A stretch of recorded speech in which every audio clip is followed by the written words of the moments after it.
whatever, whenever you're watching this. I have dropped the kids off, gone to the gym, and now I'm on my way to the office. Super exciting. So, I want to pose a question for the audience. In relationships, when trust is broken, and I guess Brene Brown has a great thing about trust. It's not a TED Talk, it's like an Oprah Talk or something, but it's amazing. And so first I'll say that there's different types of trust, or different, like in a relationship, you just trust that the person actually cares about you as a human, or you trust that they'll listen to you, trust that when you like need them to be present and state of mind that they will.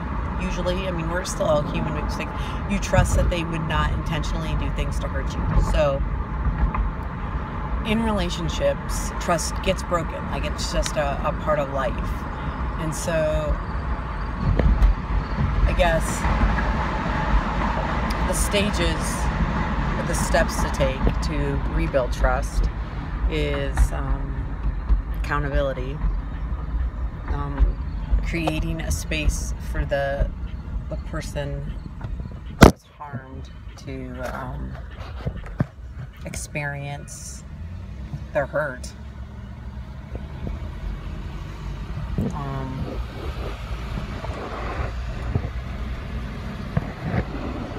And then we choose to rebuild, try again, and that's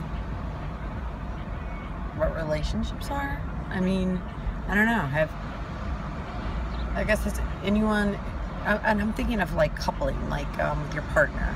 Has anyone been in a relationship where your trust doesn't get broke? Like, is that possible? Is it possible to be in a relationship where your integrity, communication, honesty, and all of that is at like such high levels at all times that trust is never broken? So like, that's my question to you.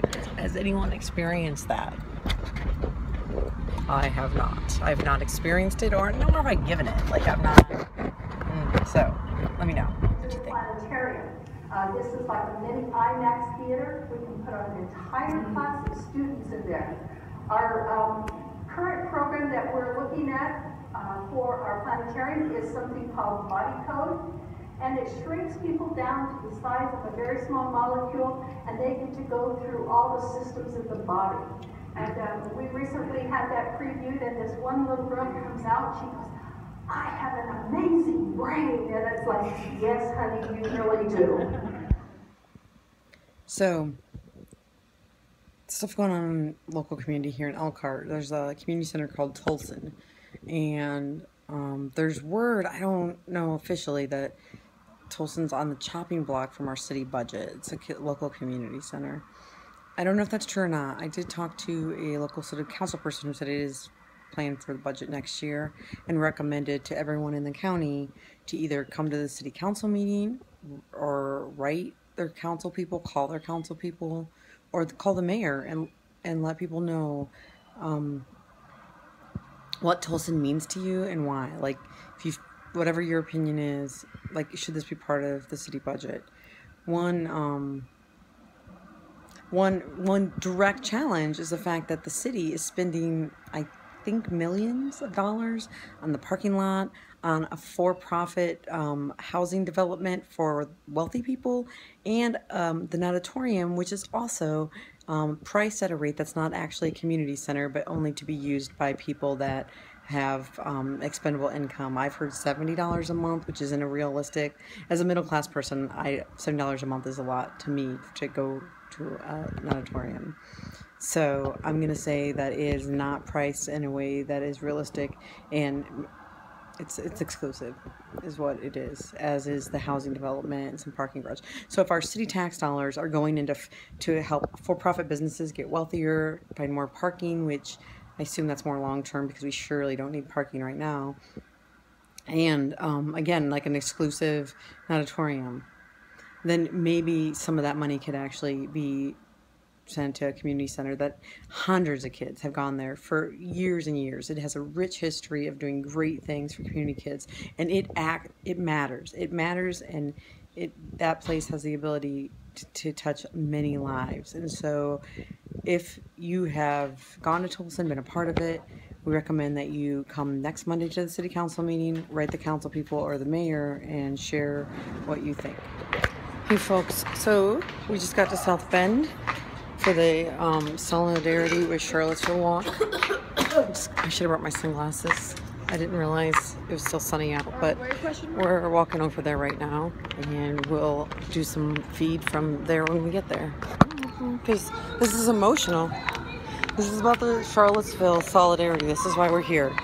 The things that David was watching on the news, that's what this is about, that we stand in solidarity with these people. What is this supposed to be about again? In our history, every man, every woman has not been equal.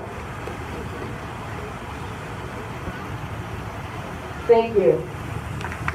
I would not be here if I thought everything was going along just fine. I would not be in this job if I believed that everything was going along just fine. In our country, in our state, or in our community. A few weeks ago, I got a phone call from my friend Mike Signer, the mayor of Charlottesville. He called and he said, I've got a problem. Mayors call each other when we have problems. He said, they're coming. There's going to be a protest. I said, I know what that's like. He said, no, you don't. White supremacists have chosen our city as the place that they're going to come together and rally around a Confederate statue. And a lot of other people are going to come spoiling for a fight. And I don't know if I can stop it from becoming violent. And the more I talked and the more I listened, the clearer it was to me that he was right. It was not clear he would be able to stop it from becoming violent. And that's what happened. I think we will all remember some of the images that we saw coming out of Charlottesville. A beautiful community where something extraordinarily ugly happened. One of the images that will stay with me is of a police officer, an African-American police officer, standing in front of the stanchion. And behind him, a parade of men with neo-Nazi and white supremacist symbols. They believed that the best way they could use their First Amendment rights was to speak out in favor of white supremacy. And he believed that his duty was to protect the peace, even as that hateful thing was happening right behind him. I still don't know all of the feelings I have to sort out when I see that image. We reject political violence in all its forms. We reject all political violence.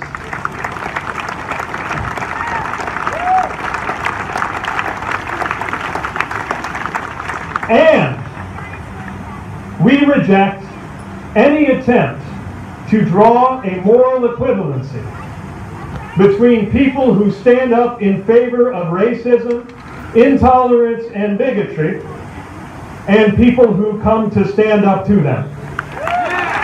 That is not the same thing. And don't let anybody tell you that it's 6 of one and half a dozen of the other. It's not true.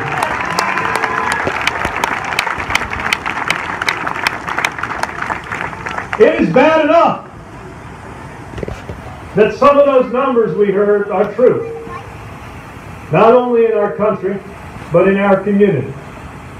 The difference in graduation rates, the racial disparity in unemployment rates, the differences that we see in the criminal justice system, the income gap, the wealth gap between people of color and the rest of America.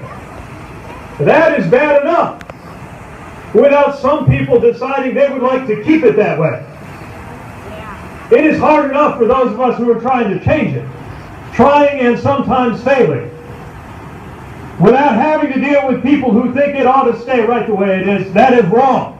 And it is okay to say so.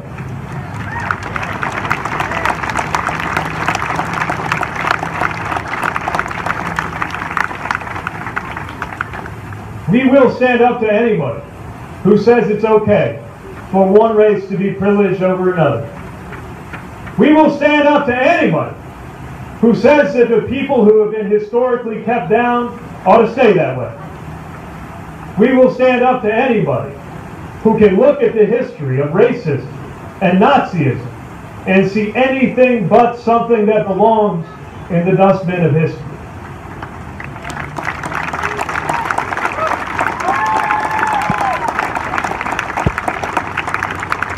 And we will lovingly correct anybody who believes that a condition that arose because some people in a country used to own some of the other people in that country can take care of itself in 1 year or 10 years or 100 years.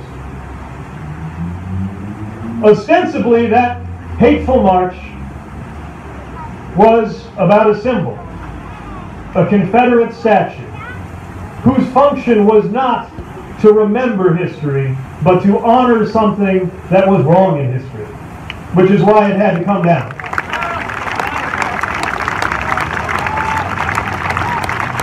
Those symbols matter. And that's why we pay attention to the symbols that we have in our city too. Symbols like the fact that the street that runs right behind us is named in honor of Dr. Martin Luther King Jr.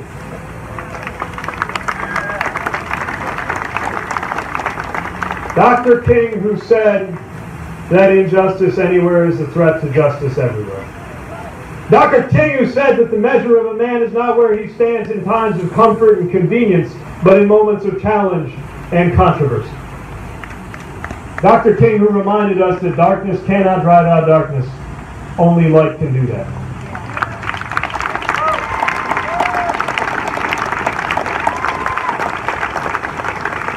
Yes, hate has no home here, but we have a home here. We are home. This is our home. Release the tank. And it is the only one we've got. And it will get better if and only if we let each other. If and only if we help each other. And yes, if and only if we make each other. So in love, let us make sure we do just that. Thank you for being here tonight. So, this vlog, you see, like this weekend I got to have a lot of fun with my family, and I was pretty lucky for that. The reality is it doesn't change the ugliness going on in Charlottesville and throughout our nation with white supremacy. And so I appreciate the privilege of getting to enjoy time with my family, but it is also still a priority for this family to stand up against oppression. And so something small tonight, I took the kids to the rally in South Bend to just stand with Charlottesville. So the kids got to see that people throughout our community who we stand together against hate and oppression, because that's not a way to live. It's not okay, and it matters that we do something. And as the kids grow up, they need to know that their voice counts and that you have to stand up against hatred, and you stand with those on the margins, those doing the work to make this world a better place. So, to all of you watching this vlog, root yourself in love and honesty and courage, and come from that spot in all that you do. This is Connie signing out. We'll see you tomorrow.